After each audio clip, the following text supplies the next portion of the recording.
Bonjour à tous et à toutes, bienvenue sur le podcast Mama Libré, un podcast qui vous inspire et vous informe sur le sujet de la naissance et vous redonne votre pouvoir, votre liberté de la conception au postpartum.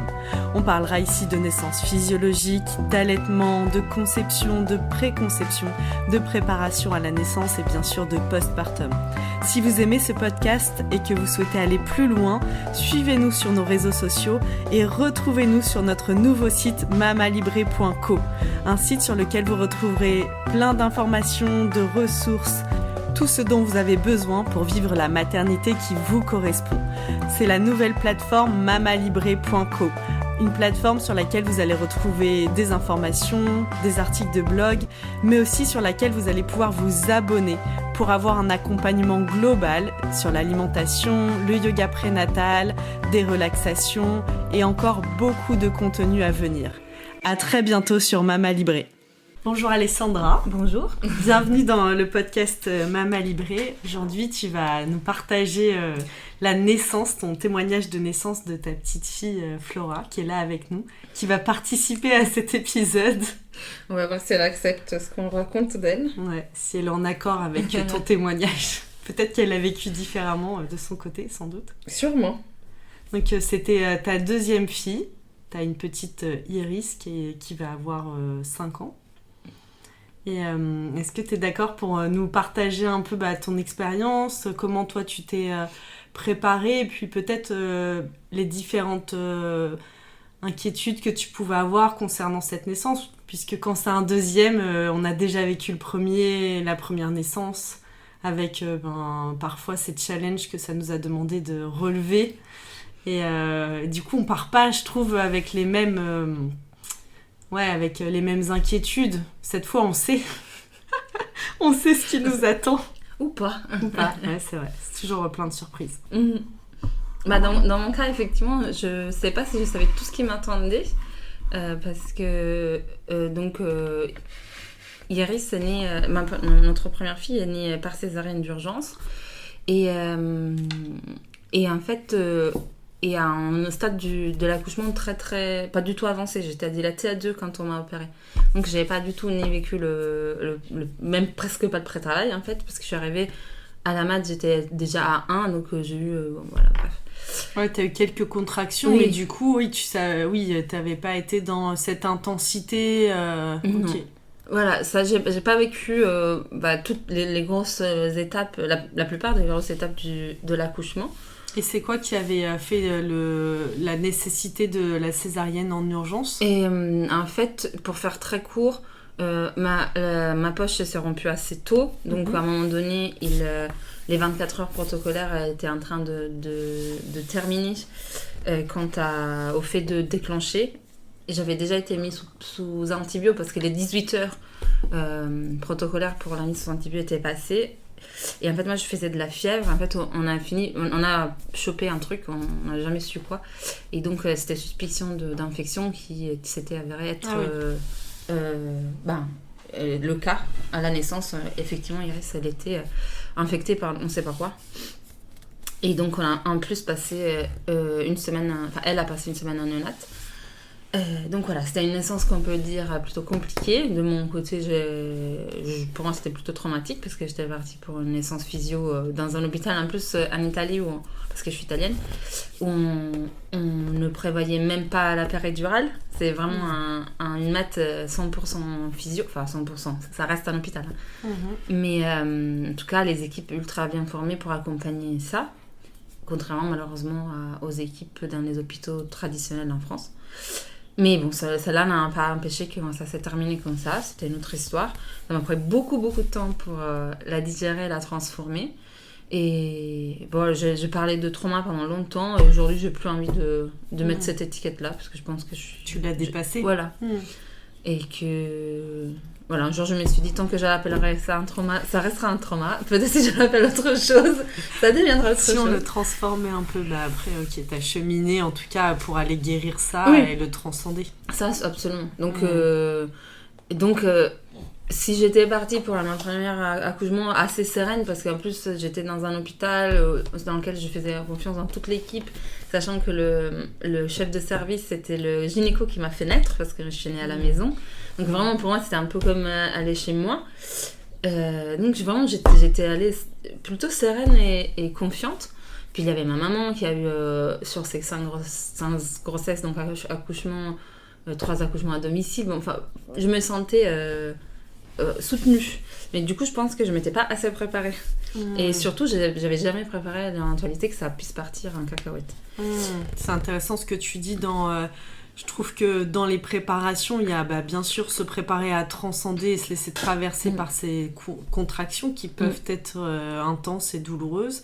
Et aussi se préparer à l'éventualité du tout est possible en fait. Ouais, c'est exactement ça. Du coup, d'être dans l'accueil, quoi qu'il arrive, et surtout et dans l'accueil de ça se passera pas exactement comme je me suis imaginé, dit et l'acceptation. Et je trouve que c'est, en tout cas moi je l'avais vécu aussi comme ça, c'est un des moments dans nos vies où surtout quand on est des tempéraments, on aime bien un peu maîtriser, contrôler, mais c'est important de savoir que c'est un moment où tu sais pas. Oui, oui. Et t'as beau avoir tout mis en place, tout bien organisé, préparé, faire tout, en fait il faut complètement être dans le lâcher prise parce que c'est pas toi qui vas décider quelque part. Il y a aussi ton bébé, et je trouve qu'il y a aussi, c'est aussi sa naissance. C'est notre accouchement, mais c'est sa naissance. Et je pense que ça c'est vraiment le grand apprentissage de ma première naissance. C'est exactement ce que tu dis, parce que le lâcher prise, ce n'est pas que juste lâcher prise sur la douleur, mais sur tout ce qui arrive. Et en même temps, moi je pense que le plus gros regret que j'ai eu pour la naissance d'Iris, ma première fille, c'était qu'à partir du moment où on m'a annoncé la césarienne, j'ai complètement perdu pied. J'étais plus là pour ma fille, j'étais plus là pour personne. J'étais dans mon propre désespoir, mon propre chagrin, dans mon ego aussi en quelque sorte. Et j'ai pas fait ce que je voulais. Mais en fait, voilà, j'ai coupé la connexion avec mon bébé. Et puis, la césarienne n'aide à rien à la recréer, cette connexion. Et donc, ça, je m'étais promise que ça se passerait pas comme ça pour la deuxième naissance. Je me suis dit, peu importe ce qui arrive, tu restes là pour ton bébé jusqu'à la fin. Et tu l'accompagnes dans ce qui se passera, qui sera indépendant de ta... Beaucoup de choses seront indépendantes de ta volonté. Alors, j'ai pas complètement réussi avec cette deuxième grossesse à respecter la promesse que j'avais faite avec moi-même. Mais je suis quand même contente d'avoir changé de modalité d'accouchement. Et du coup, bien sûr, en fait, après une césarienne, on appelle ça un AVAC, un accouchement vaginal après césarienne. Et il faut savoir que dans le milieu médical, ce sont des accouchements considérés à risque parce que la cicatrice utérine risque de se rompre avec un deuxième accouchement. Et une rupture de la cicatrice, en fait, le bébé et la maman sont immédiatement en danger de mort. C'est un danger de mort immédiat. Et donc, effectivement, je peux comprendre qu'il y ait pas mal de professionnels qui veulent prendre aucun risque. Après, il faut savoir que si ma mémoire est bonne, il y a genre 1% de probabilité sur toutes les césariennes que cela arrive. Donc, c'est quand même assez réduit. Et ce que j'ai compris en échangeant avec les professionnels, c'est aussi que la maman le sent venir parce que la douleur est tellement... Ça n'a même rien à voir avec les contractions, c'est encore un autre truc. Donc, bon, voilà. Et oui, parce que vu qu'il y a une cicatrice au niveau de l'utérus et qu'il y a les contractions qui viennent le solliciter, ça peut être... Ok. Surtout que comme les contractions tirent du bas vers le haut, la cicatrice elle est en bas, donc le risque est quand même... voilà. Comme c'est vraiment un risque comme ça, c'est pour ça que, en tout cas dans la région, il n'y a personne qui accepte des femmes après une césarienne pour accoucher physiologiquement, que ce soit à la maison, en maison de naissance ou en plateau technique, parce que les professionnels qui travaillent en libéral ne veulent prendre aucun risque. Sachant que c'était déjà j'aurais déjà aimé accoucher à domicile avec ma première fille, et ça n'avait pas été possible. Et cet accouchement par césarienne a définitivement fermé la porte à ça. Bon. Et du coup, comme je disais, la première chose que je voulais travailler pour cette naissance, c'était cette histoire de rester présente pour moi et surtout pour mon bébé. Et puis, et il y avait une autre chose vraiment qui était importante pour moi, c'était justement de guérir la naissance d'Iris. Et pour que la naissance de ce deuxième enfant soit une autre naissance à part entière, que la naissance d'Iris ne vienne pas polluer ni la grossesse ni l'accouchement. Parce qu'à mes connaissances, je savais que ça aurait pu être vraiment possible. Et puis bon voilà, après tout la préparation entre guillemets classique pour un accouchement en physio, donc le travail sur la respiration. Moi je suis professeure de yoga et professeure en yoga prénatal, donc tout ce travail est grâce au yoga. Le chant qui est un outil qui me tient vraiment à cœur, que j'aime utiliser de manière générale et que je sais, toi-même tu le sais, et que c'est un outil précieux pour la naissance. Et je fais de l'hypnose, l'hypnonatal, ça s'appelle, de l'hypnose prénatale, qui m'a, je pense, vraiment aidé justement à fermer la porte de l'accouchement d'Iris et à passer à autre chose, et travailler beaucoup sur la confiance qui me manquait. Parce que je pense que, en tout cas, j'ai l'impression que c'est quelque chose qui est assez partagé parmi les mamans qui ont subi une césarienne non désirée. C'est ce sentiment d'échec et d'avoir l'impression de ne pas être capable. Ouais, bien sûr. D'ailleurs, c'est intéressant ce que tu dis, parce que c'est aussi quelque chose qui a une incidence parfois sur les enfants eux-mêmes nés par césarienne.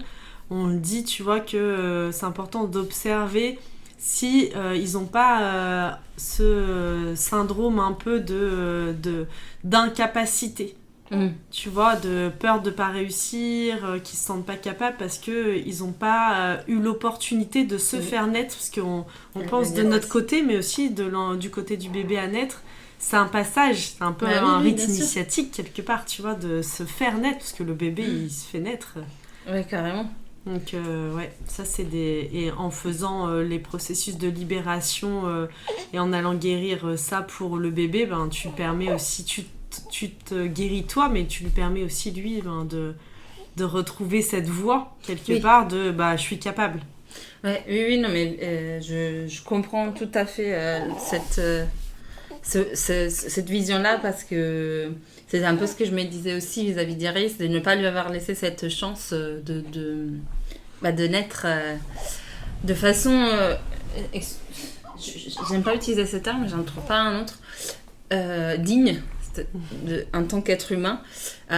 J'aime pas cette expression parce que ça voudrait dire qu'il y a que les enfants qui naissent par voie basse qui sont dignes de naître, et c'est pas du tout ça que je veux dire. Mais cette histoire de honorer la vie telle que la nature l'a prévue.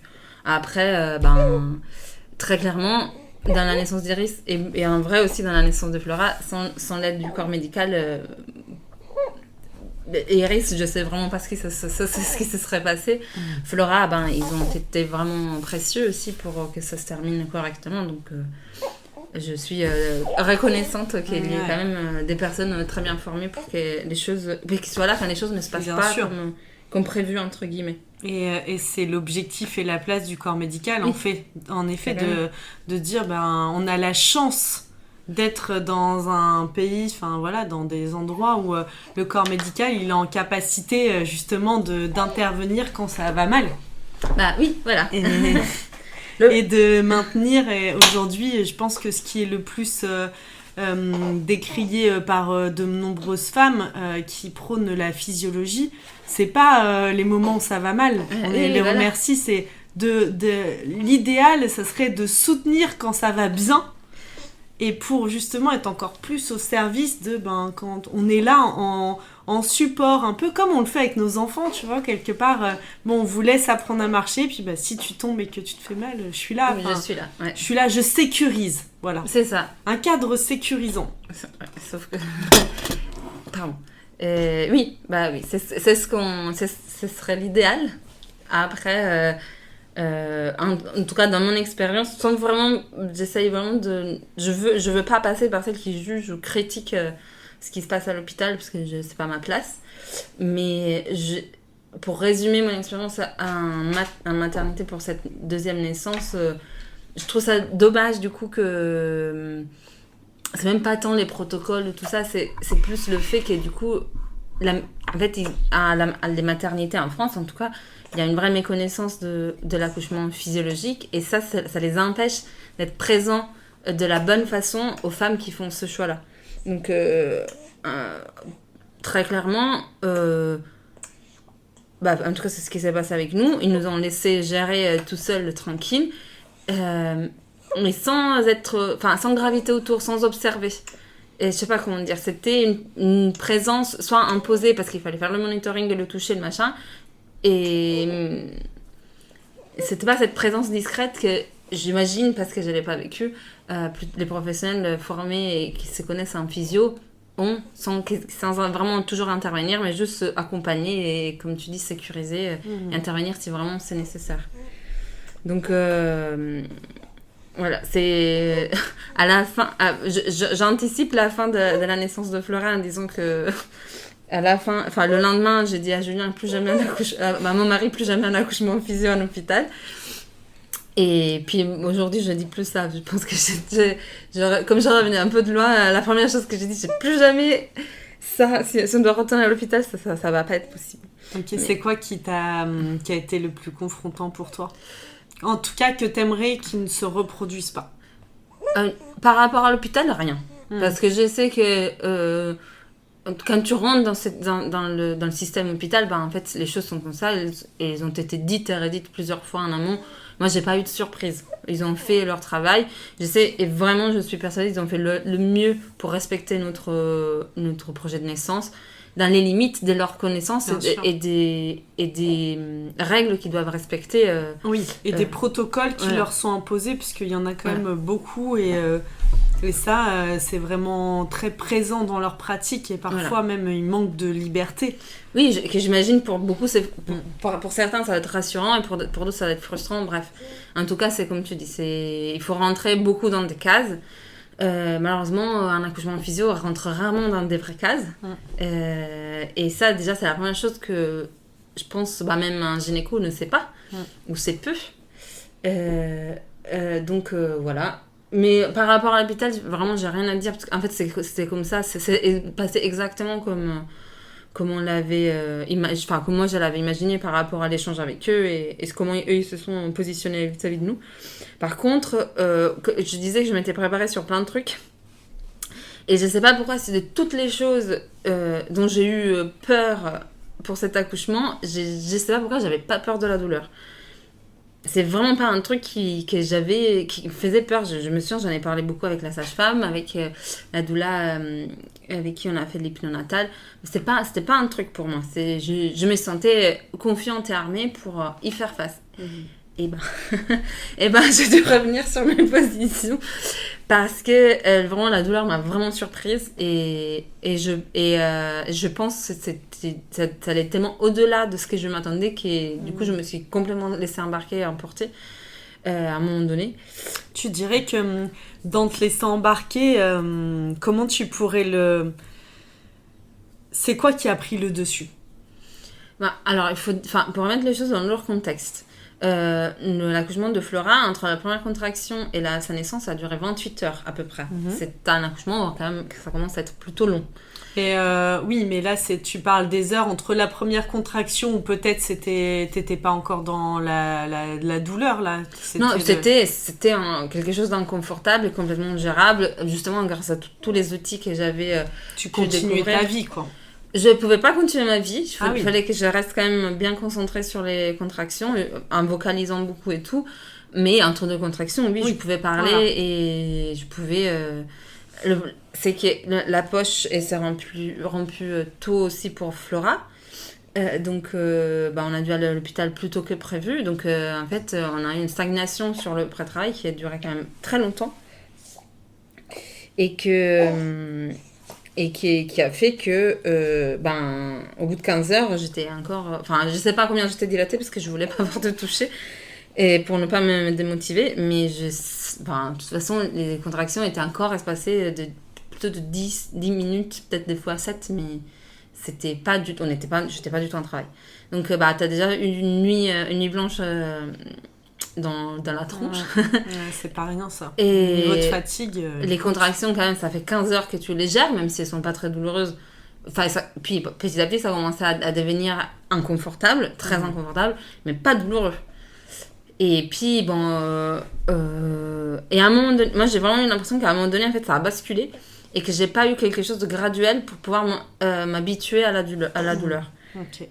Et donc, j'ai eu l'impression, en tout cas, c'est ce que je retiens aujourd'hui, parce qu'à un moment donné, c'est passé d'inconfort à douleur sans que je puisse trop me retourner. Et quand ça devenait de la douleur, en fait, je savais plus. En fait, le chant ne marchait plus pour moi. Les mouvements étaient quand même limités parce que, il faut quand même dire que le monitoring, c'est pour moi trop fréquent en tout cas. Et puis, j'arrivais même pas à bouger. C'était tellement prenant que, en fait, j'avais juste besoin de serrer très fort mon mari, le repousser. Enfin, c'était très animal. Et même la respiration et tout, en fait, à un moment donné, je suis basculée à un endroit où tout ce que j'avais mis en place, sur quoi j'étais confiante, ne marchait plus. Et c'est là, en fait, je pense que ce qui a manqué, c'est un professionnel qui connaît l'accouchement physio, qui connaît cette douleur-là et qui s'est accompagné pour la gérer autrement. Parce que mon mari était super bien préparé, on s'est super bien préparé ensemble, mais probablement pour notre histoire, c'était pas suffisant. Je sais pas. Oui, et puis quelqu'un qui soit là aussi, peut-être pour ce que tu dis, il y a un côté parfois où quand on rentre dans la douleur, on le dit beaucoup dans la physiologie, il faut trouver la source de stress ou d'inconfort pour la maman. Et ça doit venir de l'extérieur parce qu'elle est plus en capacité de gérer ça. Donc ça veut dire, en effet, un professionnel qui est formé à la physiologie, ok. Là, c'est quoi qui se passe dans son histoire, il y a tout ça aussi, qu'est-ce qui se rejoue, qu'est-ce qui se passe, qu'il y a un stress, ça peut être froid, chaud, de la lumière, quelqu'un qui rentre, c'est tellement varié, vaste pour chacune, en fonction de ton histoire et tout, il faut quelqu'un d'extérieur pour dire, ok là, il faut switcher, il y a ça qui doit être modifié, et on a besoin d'être accompagné, parce que nous on subit là. D'un coup, tu passes à subir. Ah non, mais ça c'est clair. Ouais. Et là, vraiment, c'était... Moi, j'ai beaucoup entendu parler de cette histoire de la vague qui arrive et plutôt que de faire face à la vague, comme dans le surf, tu passes sous la vague et pas y faire face, ne pas résister à la douleur. Mais tout ça, je l'avais dans la tête, mais quand tu dois le vivre, ça... Probablement, on n'avait pas... Justement, comme c'était pas un enjeu pour moi, j'avais pas trop mis l'accent là-dessus avec Julien. Donc Julien, il n'était pas... je pense qu'il s'était clairement dit, elle a tous les outils, elle gérera. Moi, je serai là si elle a besoin. Et c'est ce que je pensais aussi. C'est pour ça que... écoute-nous. C'était pas le cas. Et je sais pas te dire ce qui était le facteur de stress. Pour moi, je pense que c'était l'hôpital en général parce que c'est un milieu qui ne me met pas dans mes meilleures conditions. Surtout, voilà, ce fichu monitoring, tu peux pas bouger parce que sinon il tombe et tout. Enfin, franchement, ça m'a vraiment... Ouais, c'est générateur de stress. Enfin, oui. Énormément. Pour moi, énormément. Parce qu'en soi, ils rentraient pas très souvent pour demander des choses. Mais le monitoring, mine de rien, c'est... Même si c'est toutes les 3 heures, ça peut durer une demi-heure, 1 heure. Enfin, bon, moi vraiment, je me souviens qu'à un moment donné, j'ai demandé à la sage-femme, est-ce que vous pouvez juste m'enlever le truc du petit doigt, s'il vous plaît? Bien sûr. Elle m'a dit non, c'est pas possible. Et bon, bref. Et donc, voilà. Et je pense que cette douleur inattendue et plus la fatigue, en fait, ça a commencé à être un peu trop pour moi. Et quand je dis que c'est regrettable qu'il n'y ait pas de professionnels formés à la physio ou qui se connaissent en physio, parce que je ne sais pas s'il y a des formations vraiment, c'est qu'en fait, mine de rien, justement, comme je suis basculée à un moment donné sur cette douleur-là, c'est que du coup, quand le travail a commencé, il a vraiment commencé et c'était très rapide. Et ça veut dire qu'en fait, à un moment donné, j'étais en phase de désespérance. Moi, je le savais. Mais comme on m'avait annoncé 3 cm juste avant, je me disais, c'est pas possible. Ça doit pas être ça doit être autre chose. Ah oui, toi, t'étais, voilà, là, ça y est, tu pensais que t'allais pas y arriver, tout ça, et là, on te dit que t'es à dilatation 3, tu te dis, non, mais c'est pas possible. Voilà. D'être à ce niveau-là d'épuisement, de fatigue, si peu d'énergie, je suis qu'à 3, mais t'as envie d'abandonner, en fait. Voilà, c'est ça. Alors que je pense que j'étais vraiment déjà à la fin du travail, et que c'est pareil. Ça s'est avéré après. Ça s'est avéré après. Ton ressenti était juste. Sauf que un milieu hospitalier, en tout cas, le personnel qui était avec moi à ce moment-là, peut-être une autre personne aurait géré différemment. Mais moi, j'ai eu ces personnes-là, et que je remercie toujours, mais qui est pour l'accouchement physio, une personne formée qui a travaillé en accouchement physio, c'est qu'elle reconnaît plutôt au bruit que la femme fait, au regard, comment la femme se comporte. Sa posture, tout ça, oui. Et il l'aurait vu. Parce qu'en fait, à un moment donné, on m'a proposé de poser un ballonnet. C'est la première méthode de déclenchement pour une post-césarienne, pour un AVAC. C'est un petit ballon qui font gonfler au niveau du col pour le faire dilater.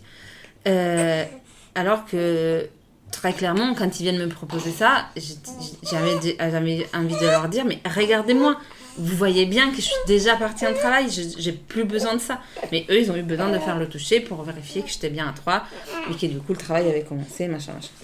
Et c'est comme ça, c'est la façon de faire à l'hôpital. Je ne la critique pas. Mais c'est juste que du coup, c'est pour ça que je reviens à ce que je disais à la fin, au début, et que j'ai dit plus jamais d'accouchement physio à l'hôpital, c'est qu'en fait, il y a des incompatibilités en quelque sorte, pour moi.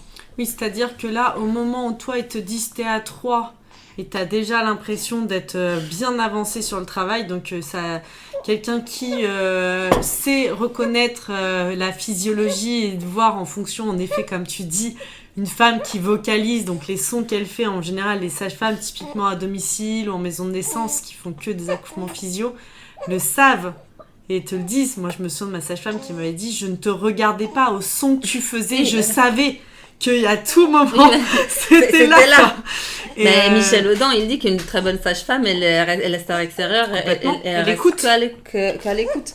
Donc, moi, ma sage-femme que j'ai adoré, que c'était une super sage-femme, mais à part me dire c'est très bien ce que vous faites, elle savait, parce que tout ça, elle le connaissait pas. Non, c'est tout juste simplement. Ça. Et du coup, alors à ce moment-là, il se passe quoi quand on dit voilà, t'es qu'à 3, il se passe quoi pour toi ? Là, il se passe que je suis un peu fatiguée. Je commence à dire à Julien que j'ai des doutes sur le fait de pouvoir arriver au bout de ça. Et ce qui est physiologique, puisque quand on parle de la phase de désespérance, c'est vraiment un moment où on a l'impression qu'on va pas y arriver. Voilà, mais Julien, ça elle le connaissait, mais je pense que pareil, il se fait tromper par les 3 cm.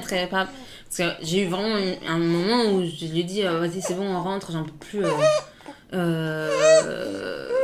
Et puis, en fait, comme moi j'ai resté sur ces histoires de 3 cm, je dis en fait, j'ai trop de ton encore, je vais pas y arriver.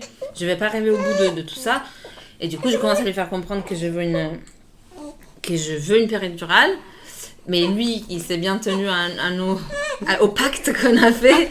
Et il a pas cédé. Alors là, à ce moment-là, t'es entre deux. Je vais te tuer, tu vas me donner ma péri.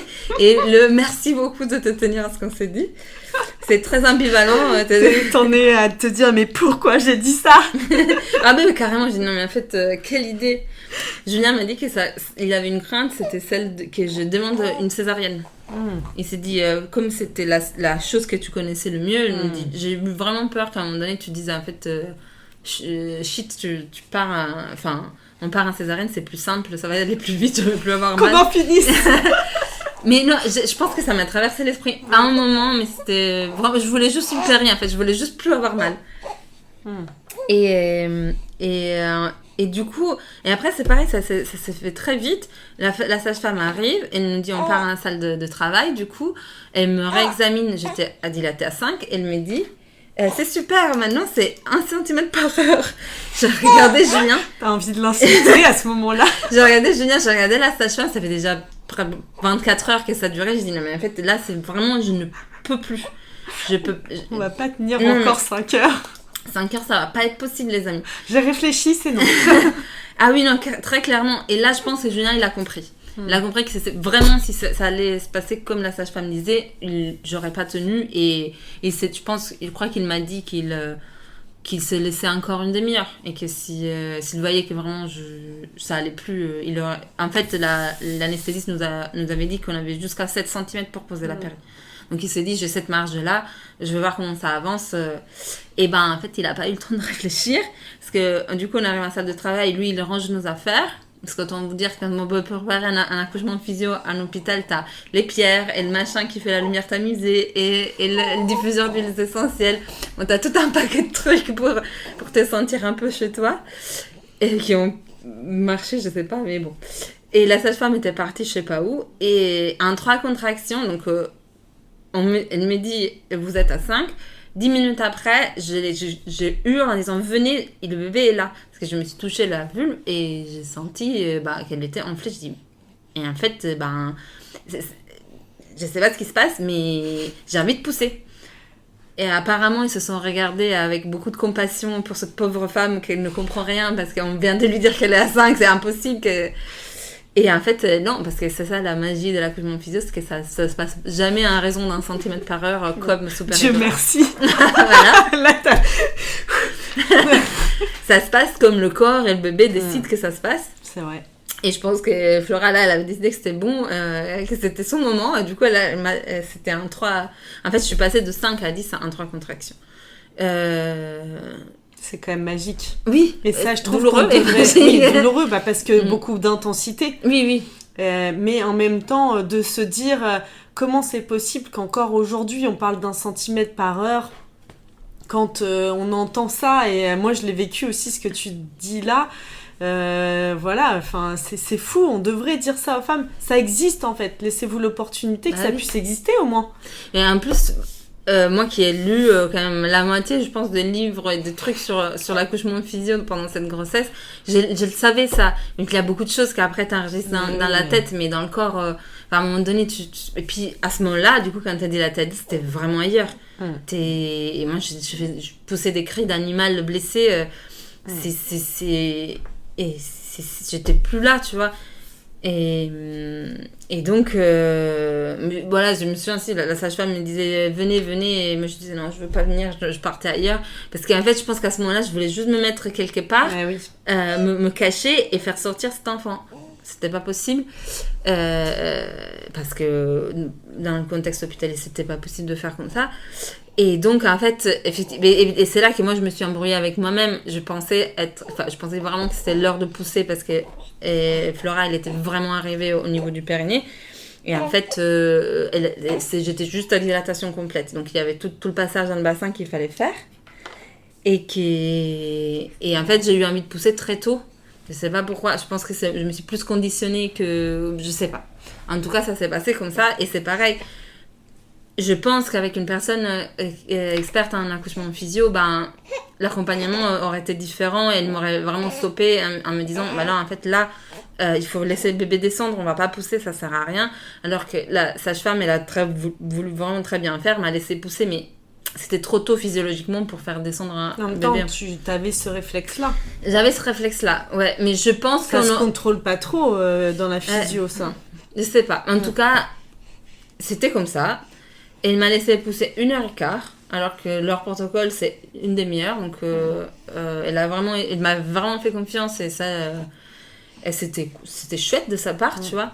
On a essayé toutes les positions possibles et imaginables. Ça ne marchait pas. Moi, je pense que j'étais vraiment au bout des forces. J'avais plus de jus, je comprenais plus ce qui s'est passé. Et voilà, j'avais perdu le cap que je voulais plus perdre, que je voulais pas perdre. Mais ça durait trop longtemps, c'était trop... Voilà. Et là, je poussais... Apparemment, du coup, je poussais pas au bon endroit, je poussais pas sur le périnée, je poussais sur les jambes. Bref, ça, c'est des détails d'accouchement. Mais ça ne marchait pas. Le bébé ne descendait pas. C'était trop long pour eux, justement pour le protocole. Je sais pas s'ils ont vu de la détresse au niveau de Flora. Je crois pas. Je crois que voilà, une petite, enfin un peu de fatigue qui commençait à se présenter, mais genre elle était bien nickel tout au long, hein, sans problème. Et donc ouais, on a appelé le gynéco pour qu'on fasse une vraie poussée dirigée. Donc on est passé de accouchement physio à position gynécologique avec les poussées bloquées, enfin inspire bloqué, je sais plus, la respiration bloquée. Il m'a fait essayer 3 fois, ça ne marchait pas. Donc il a pris la ventouse et il a intervenu avec la ventouse. À ce moment-là, c'est pas vraiment une proposition, hein. C'était dit je vais faire ça. Et de toute façon, moi j'étais à un moment où je pense que dans un autre contexte, j'aurais dit non par principe parce que c'était mon accouchement physio. Et là en fait, j'avais juste envie que vraiment et que ça se comment termine. c'était pour toi d'avoir une ventouse alors que t'avais pas d'anesthésion là? J'avais pas d'anesthésion, mais ça vraiment c'était pas ça. Le passage de bébé par contre c'est ça ça on l'a bien senti, surtout qu'on avait des bonnes joues à la naissance. Oui. Et du coup en plus il y avait beaucoup de monde, bon bref, c'était des conditions que sur le papier j'aurais pas acceptées. Et là, en vrai, j'arrive à un moment, je me suis dit, mais justement, à propos du lâcher prise, je me suis dit, mais en fait, c'est beau comme ça et c'est juste comme ça. Et regarde, c'est des gens qui sont là pour ton bien et qui veulent que tout se passe bien et que vous soyez en sécurité, en santé. Donc, j'étais plutôt dans une espèce de gratitude, même s'ils étaient 7. Et que t'as un peu l'impression d'être en vitrine, mais c'est pas grave. Et donc même cette dernière intervention qui a quand même aidé, ça nous a bien aidé. Bon, moi j'étais prête aussi à l'épisio, enfin j'étais à un état, même l'épisio ça allait coûte que coûte, sauf que on me fasse sortir cet enfant parce que vraiment j'étais plus là, voilà. Et ça voilà, c'est un peu un petit regret, pas. Mais voilà, à nouveau avoir un peu perdu pied, ne plus avoir été présente jusqu'à la fin pour mon bébé. Et je me dis en même temps, il y a des choses qu'on ne contrôle pas et peut-être c'est mon histoire. C'est ce que j'ai dit à Flora le lendemain. J'ai dit, écoute Flora, peut-être maman, elle a besoin de faire sortir ses enfants. Elle a besoin d'aide pour faire sortir ses enfants. Et c'est peut-être mon histoire et que je l'accepte. De travailler sur cette espèce de fierté. En tout cas, les 2 premiers. Les 2 premiers, voilà. On verra le 3e. On verra le 3e. Si justement, si tu faisais un 3e enfant, tu crois que qu'est-ce que tu ferais de différent? Ça, c'est une bonne question. Tu as déjà pensé? Ouais, peut-être. Le lendemain de l'accouchement, c'était... Plus d'enfant. Non, parce que j'ai quand même dit, le prochain, on le fait pas... Ouais, c'est vrai. Si on le fait à l'hôpital, en fait, au début, je me suis dit, si on retourne à l'hôpital, et c'est la seule histoire qui nous est accordée, aujourd'hui en France en tout cas, en fait, je serais moins rigide sur la péri. C'est ça que je me suis dit. Ah ouais, tu penses que ça t'aurait aidé? Je sais, en fait, cette mémoire, cette douleur qui m'attendait pas, que j'ai eu l'impression de ne pas réussir à gérer. Mais tu l'as quand même fait. Voilà. Et après, au fil des jours, je me suis dit, mais tu l'as quand même fait. Et la douleur, on l'oublie, je sais pas pourquoi. Ouais, c'est fou, hein, cette sensation dans son corps, on l'oublie. Ouais, je sais pas pourquoi, mais Dieu on merci. l'oublie. Oui, voilà. Sinon, voilà, on n'en referait pas. Et du coup, maintenant, en fait, c'est que justement, il y a tellement de choses qu'on ne contrôle pas parce que après, avec des si, on pourrait refaire l'histoire, mais... Parce que finalement, t'étais dans la physiologie. Oui, bien sûr. Mais tu vois, si par exemple, la poche des os ne s'était pas rompue si tôt et que j'aurais pu faire tout le pré-travail à la maison, peut-être ça aurait duré moins longtemps et je ne serais pas épuisée à l'hôpital pour le travail. Parce que, c'est, comme disait mon mari, en fait, le moment où on aurait dû arriver à l'hôpital, c'était 15 heures après la première contraction. Bien sûr. Et en fait, voilà, tout ce moment, on a vraiment besoin que l'oxytocine se libère et qu'on a vraiment besoin d'être dans notre cocon et que ça devienne efficace. Moi, j'étais pas chez moi. Et j'ai tout fait pour, voilà, comme je disais, les huiles et les pierres et le machin truc et la musique. Mais en fait, c'est limité parce que t'es quand même sans cesse interrompu. Parce qu'on te dit d'aller marcher, alors que merci, aller marcher un plein centre-ville de Chambéry, c'est sympa, mais ça n'aide pas à déclencher l'oxytocine. Non, pas du tout. Non, et on continue de me dire c'est la meilleure façon. À un moment donné, je dis en fait, on l'a fait 3 fois, stop, ça ne marche pas, ça me fait juste sortir de ma bulle, et du coup, ça me coûte encore plus cher de revenir, tout remettre en place. C'est pas comme ici chez moi où il y a le bois derrière. C'est... Et oui, parce que le besoin à ce moment-là, en effet, dans l'idée, ça serait pour eux de faire descendre le bébé, ou voilà. Mais en fait, là, le moment dans le pré-travail, ce dont on a besoin, c'est de douceur, de sérénité, de sentir de l'amour, de sentir, voilà, pour sécréter un max d'ocytocine, pour respirer un moment, avoir son shoot d'endorphine et se sentir bien, quoi. C'est ça. En tout cas, passer au mieux cette intensité des contractions et pas rentrer, être le moins possible dans la douleur. C'est ça. Et donc, quand tu passes 15 heures avec des contractions toutes les 10 minutes, très clairement, ça stagne. Enfin, et c'est pour ça, en fait, s'il y aura un prochain bébé et que le prochain bébé décide de ne pas rompre la poche tout de suite, peut-être... Mais pas si pressé. Voilà. Et puis après, voilà. Il y a beaucoup de variables dans un accouchement, comme on disait au début qu'on ne peut pas maîtriser.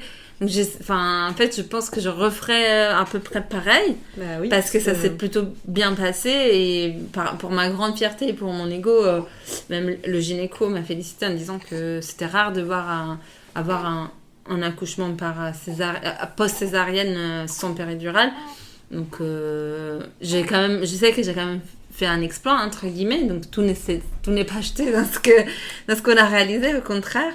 Après, je pense que je me préparerai plus sur la douleur, par contre. Je prendrai plus un épisode spécial avec toi sur la gestion, la préparation à la douleur. Parce que je pense qu'elle a très clairement, c'est là que j'étais pas préparée. Tout le reste, même en fait, au tout début, quand on est parti à la mat, parce que la poche s'était rompue, et que tout ça, ça ressemblait vachement au début de l'accouchement d'Iris. Et même ça, j'ai réussi à transcender, et je me suis dit, ce n'est pas l'accouchement, tu laisses ça derrière toi, pars à l'hôpital, c'est autre chose.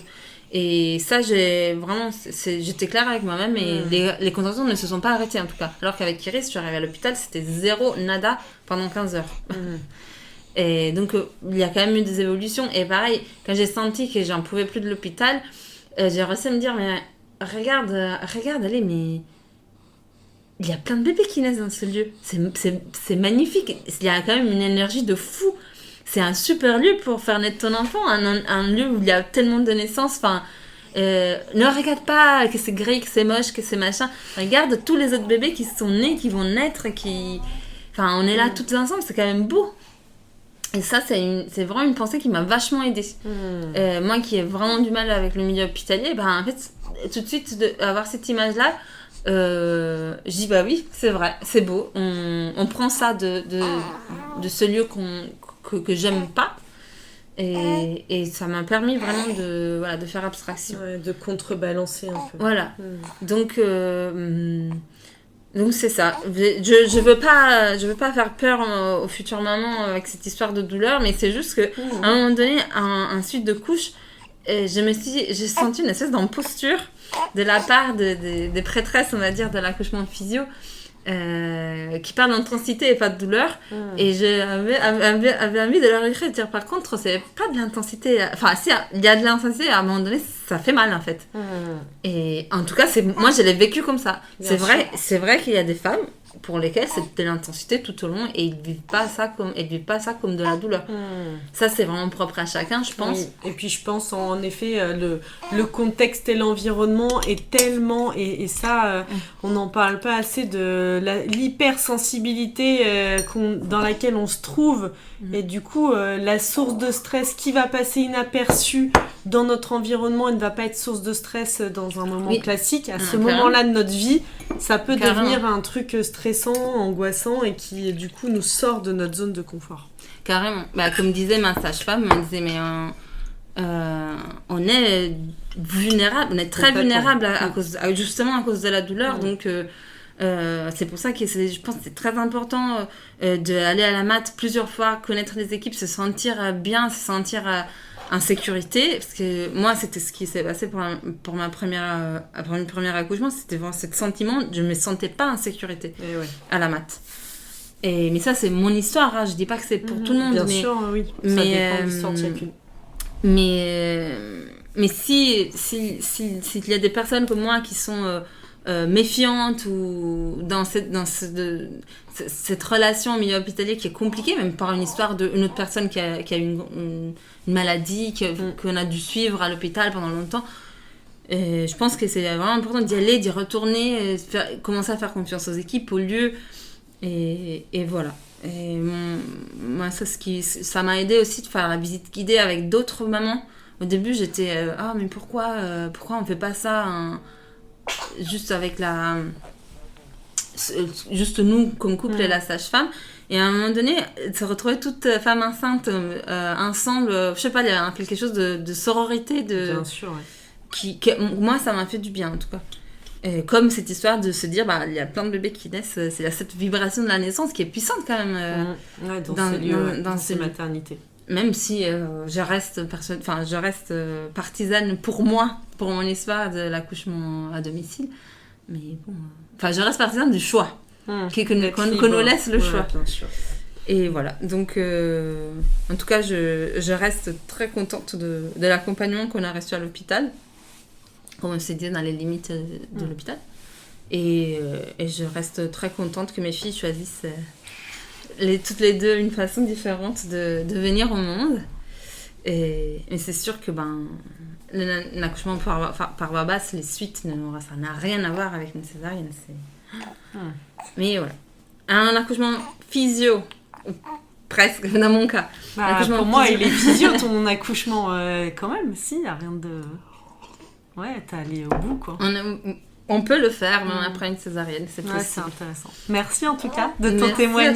Merci à toi de nous avoir écoutés. Florelle a un peu parlé sur la fin. Ouais, elle était présente. À bientôt. Au revoir.